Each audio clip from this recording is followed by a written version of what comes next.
এগুলো সব সবিন ভেঙে ফেলে। এই যে দেখছো একটাকে ঠেলা দিয়া ফালাই দিছে, ও একদম সবিনের মধ্যে ছিটতে হচ্ছে।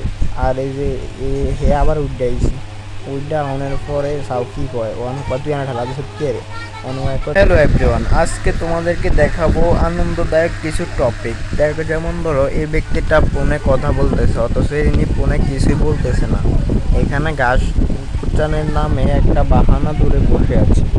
দেখো এই ব্যক্তিটা কি কি করে আজকে সেটা তোমাদেরকে দেখাবো, এবং আরও থাকছে এই বাচ্চাগুলো কীভাবে ছবেন গাছগুলো ভেঙে ফেলে সেটা দেখাবো।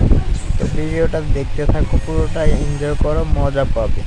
দেখো প্রথমে একটি বাচ্চা লাথি দিয়েছে ওই বাচ্চাটিকে, তখন ও বলতেছে যে আবার এই যে দেখো প্রাকৃতিক দৃশ্য, এখানে এখানে একটা টাওয়ার আছে, এই টাওয়ারটা থেকে মূলত নেটওয়ার্ক চলে, এবং এই টাওয়ারটা হচ্ছে 5G মনে হয়।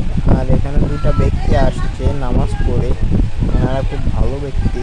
আর এগুলোর জন্য হলে ভিডিওটা লাইক করো। আর এখানে দেখো প্রাকৃতিক দৃশ্য অনেক সুন্দর, এবং এই যে দেখো সবেন মানুষের রুইছে যে এবারকার সবেন কম হয়েছে, কম হওয়ার ফলে মানুষ খুব ক্ষতিগ্রস্ত হয়েছে ফসল নিয়ে। আর এই বাচ্চাগুলো দেখতে পাচ্ছ যে